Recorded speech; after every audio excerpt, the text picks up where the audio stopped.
Whoa, whoa, whoa, whoa. Oh, hello, you stunningly gorgeous people of the internet. Welcome back or welcome to my channel. We're in a new setting. I have new hair. Don't be shocked because we're going to already be talking about very shocking things in this video. Welcome to another adventure in this place. How are you guys doing? I'm just checking in to say hi. I'm checking in to make sure everybody's pulse is still beating because we just finished in our Berserk series the most disturbing part of the whole story. That's what everyone says. Now, I know that there might be something else coming up, okay? But everybody said, you've reached the most disturbing part. And I got to it, and yes, it was very disturbing. It was very troubling to read. But I've read a lot of really disturbing things that kind of feel on par with that, feel comparable to that experience. And so many people in the comments said, what are you reading that makes this feel like a semi-tame experience? And here I am, delivering on my word to give you those book recommendations because some of these, baby, are gnarly as gnarly can be. We're going to start with semi-tame. Books that maybe you've heard of, books that feel like they're kind of wading into disaster. And then we're going to end with some of the most disturbing, disastrous things you've ever laid your eyes on in a book. So let's get started. First and foremost, this is a book that I've actually mentioned when talking about the Berserk series. I had read this for my book club this year, and this one felt like something that was adjacent to the story of Berserk, at least kind of steeping into the way that our childhood affects the way that we develop into being an adult, and that is Earthlings by Sayaka Murata. Now, this book, this has always been on all of the weird girl lit books. This is a book that always gets on lists of contemporary novels that have very strange appeal to them, and that makes sense. This wasn't the most disturbing thing that I've ever read, though there were moments of this that really made me feel something. This is about a woman who basically believes that she is an alien on this earth, and she starts cohabitating with a relative. Let's just say that much, a relative, and chaos ensues. The ending scene of this, if you've ever seen the movie The Substance, the ending scene of this felt like The Substance. There is mayhem that happens between three characters at the end. Spoiler alert. Not really spoiler alert. No, I won't really get into the relationship that the characters have, but there's three characters at the end of this book that are in a house, and they end up essentially doing the worst things possible to one another that you can even imagine. I think more than anything, like I preface this whole introduction with, is that this feels like it's a meditation on how a very disrupted childhood can affect you in fundamental ways that you don't even realize until you are at that point in your life and it just feels like it's fully ready to burst and you make these very crass and abrasive decisions. This book does that. I don't think that this is the craziest thing I've ever read. There were definitely moments of this that made me think, and if you're not ready for it, you're not ready for it. This was good though, and it makes me wonder how did Murata sit there and write this breezy stream of consciousness, disturbing stream of consciousness without really taking a break? And that makes me think maybe she was using Whisper Flow, which is happily the sponsor of today's video. So what is Whisper Flow? Whisper Flow is a voice to text that actually works. Whisper Flow turns the way that you naturally talk into text on any device in any app. Now you're probably thinking to yourself, listen, I type just fine on my phone. Yeah, okay, yeah, sure, yes you do. Let's run a little trial, why don't we? Let's talk something into my notes, and then let's text something into my notes, and let's see who the winner is. Okay, my list for the day. I need to take out the trash, I need to buy groceries, I need to email Stacy, I need to see Craig, and I need to walk 10K steps.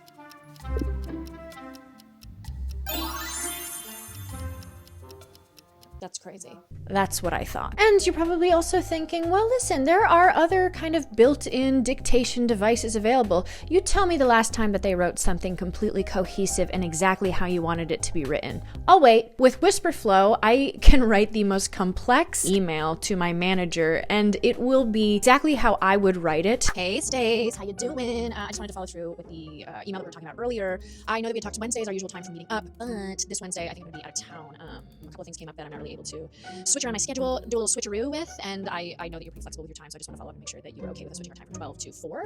It would be really amazing if that was something that you could do. I trust that maybe that works. I hope so. Oh, also, I wanted to follow up about Sylvester. You know that Sylvester is super excited to talk to us, and I think that if we get like a 3-way Zoom in, it might be the best way for us to do that, or not, maybe not a Zoom, a Google Meet. I think that would be probably the best way for us to talk and deliver that information. So yeah, all right. I just wanted to give you a hello, and I just wanted to say thank you so much for everything. You're the best. Ciao, ciao. Bezos. Not Jeff Bezos. Kiss, kiss. They even got switcheroo right, okay? That's my cadence coming through, babe. You'll also get rid of filler words like and ah, and it will capture technical terms or jargon like you're talking it yourself. So thank you so much again to Whisper Flow. If you want to capture your ideas seamlessly from your voice to your devices, Whisper Flow is for you. And if you would like to try out Whisper Flow for yourself, you can do so by clicking the link in my bio, and they are offering 1 month free to my subscribers. So thank you so much again to Whisper Flow. Let's get back into the books that are scandalous and shocking. Okay, all right, listen. So we've conquered our first scary book, our first little scary situation. And now let's get into a book that maybe you've heard about if you are in the literary circles. This one kind of took the internet, the literary online communities by storm, and that is, of course, A Little Life by Hanya Yanagihara. Now, this book is not without its controversies, right? A lot of people have a lot of things to say about the experiences being written about here, the way that the author is maybe delving into something that she's not necessarily entirely familiar with, but I'm just looking at the story of this book. And now this book, again, similar to Earthlings, is really looking into how childhood trauma manifests as an adult and how you might be able to put a little bit of Band-Aid on the things that have happened to you, but ultimately it is just such a scarred experience. The beauty of this book, though, is it's looking at the way that friendships help shape and evolve those things that might have happened. This follows 4 friends through New York City. I love a New York City book, okay? I love a New York City book, and this book has that. And it's grappling with the main character, Jude, the history of his life, how it has affected his relationships with his friends, and how their lives change and amend based on the circumstances of his life. If that makes sense. I feel like I literally just talked in a circle talking about this. This book has a reputation online. The reputation that it might have is that it's a little bit of torture. I'm not even going to say the word because I'm probably going to get flagged on YouTube. And there are elements of that. I think that what makes this so sad for a lot of people that are experiencing reading this for the first time is just how graphically the author goes into a lot of the abuse that Jude endured, especially as a child. Go by your own discretion if you want to read this book. I think if we're talking about Berserk, the things that happen to Guts, the things that are illuminated in the story, this feels very on par with what Guts experienced, how it would ultimately shape the way that he lived his life. I have to put this one on here. This isn't necessarily like disturbing to me. It's just profoundly sad because it shows how deeply somebody's entire life and identity can be affected by things that are completely out of their control. Huge book, reads really quickly. I think it's become a staple of a lot of people's libraries. And you know what? I enjoyed it. I enjoyed it. People in the Trees is also, I think, even more horrifying than A Little Life. Much more horrifying. Much more horrifying because it gut punches you. But this feels very adjacent to Berserk. So, now, let's get into some bonkers books. Just some books that are so bonkers that don't feel real. Bah! The next one that we're going to get into is Crash by J.G. Ballard. I love this book. This is arguably one of the strangest books I have ever read in my entire life. And I don't think I'll ever read something that's comparable to this. I've talked about this on the channel before, so I'll give it like a little brief synopsis on this. This follows a man who is in a car crash. He goes to a car crash survivors type of group, and he realizes that he has a particular attraction to people who have been mutilated in car crashes. That's all I'm going to be able to say. This is incredibly graphic in the way that it's written.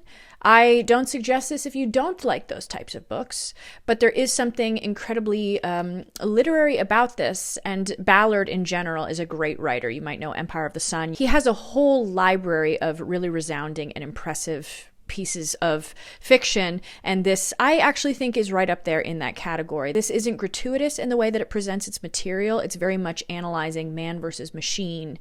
If you really want to tie it into Berserk, we can say Guts and his sword, the way that we have crutches in our life, things like that. This feels like it is kind of parallel to that narrative potentially. This obviously goes much more into the sensual nature of it. Let's just all say that much. But this is a good book. I like this book. I think it's wacky. I think it's weird. There was a great movie adaptation with James Spader, who is one of my favorites. James Spader, let's bring him back, right? He has the shape of a bowling ball head. And I like that about him. Not in this movie, but now looks like a bowling ball with glasses. And I appreciate that. This is wild. Ballard is a great writer, though. And if you like good writing and you like puzzling scenarios, this book is for you. Now we're getting into like the tier of, oh my God. Oh my God. Oh, I think I hit that note. We're going to talk about some Dennis Cooper, okay? Dennis Cooper. I have read Frisk and The Sluts by Dennis Cooper. The Sluts is probably his most popular book. That book is wild. I think actually Frisk is even more disturbing. I think that The Sluts is probably the book that most people find digestible, if you can even say that word around that book, if you can even say that word, because I think it just has a slightly more palatable presence, which is dealing with the online world and online chat rooms and dating and kind of like back page ads, which is essentially what that book is about. It's following one particular guy as his entire history of dating, let's say, is broadcast and really hyperfixated on by these group of men in these chat rooms. That book is wild, has incredibly perverse and disgusting scenarios, but I think Frisk is potentially even more disturbing in its nature. I don't even know how much I can go into about Frisk. Just volatile, and the volume is turned up. Same kind of themes, I would say, as The Sluts. A lot of Cooper's writing delves into that. I would say that Frisk is just wade in cautiously. Just wade in cautiously, but I like Cooper's writing. I think that it's analyzing how much can we interpret it as art and how much can we interpret it as kind of like exploitive and just really leaning into something that we might not really want to explore in writing, and how much can we get away with in writing. And he really pushes the envelope, and that is wildly disturbing, wildly disturbing. And so if we're getting into it, this is like the second tier of whoa. The second tier of that, I have to talk about one of the all-time classics of disturbing books, and that is The Story of the Eye. I've talked about this on the channel before, okay? I don't even know if I can fully talk about this right now in good faith. In good faith. This was written in, oh God, I don't know, 18 something. And it's all about discovery, self-discovery. Let's just say that much. There are moments in this that make me wonder, how did this get published? How did this get published? I feel like 120 Days of Sodom by Marquis de Sade gets a lot of flack for being one of the most disturbing and disgusting books ever written. And I'm on the fence if I would even want to explore that. I really don't even know if it's worth it, in my opinion, because I don't think I'm going to get any joy out of reading that. And I feel like I'm just going to be wading through useless paragraphs and useless, just disgusting things. So I don't think I want to read that, but I don't think that people talk enough about The Story of the Eye, because that feels not as charged and outright wrong. I mean, it is wrong. There's so many fundamentally wrong things about this book. This is, I think, under the guise of like a joyous discovery, but it's really not. And I know that I'm really not describing what it's about. I don't really want to fully talk about that one. But if you want to know disturbing and disgusting, that one's for you. That one is for you. The number one most disturbing, disgusting thing, wildly shocking thing I've ever read is Sarah Kane's plays. And you'd say, what? A play? That's crazy. What do you mean? There are things in this that I don't even know how they would perform it on stage, okay? I don't even know how they would concoct the scenarios. But I think what's most shocking and ultimately sad about this is that you really are steeping into the mindset of Cain. Cain had an incredibly volatile relationship with herself. She would ultimately take her own life soon after a lot of these were published. And you can really, it resonates with everything on here. You're discovering some of the most abhorrent and unsatisfied characters in any modern plays that I've read. And some of the things that they do are just so questionable. And really, it's almost like fantastical, the things that they're doing. And it just doesn't feel real, the way that they're grappling with the pain that they're dealing with in their lives. This feels very on par with a lot of the questionable things that Guts does. Why is he constantly harming and hurting? Well, it's pain. It's pain. And this feels like a vulnerable adaptation of Cain's pain. And there's also things with eyeballs in here. What's going on? What's going on with eyeballs? I mean, you can say it's a metaphor for the way that we see lives, that we're potentially taking it out so we don't have to visualize the things that hurt us anymore. This is wild, though, and I really felt super depressed after reading a lot of these. Would love to see it on stage, though. Would love to. And what does that say about me? What does that say about me? This blew my mind. I don't suggest any of these unless you're ready to read some of the things that might be happening.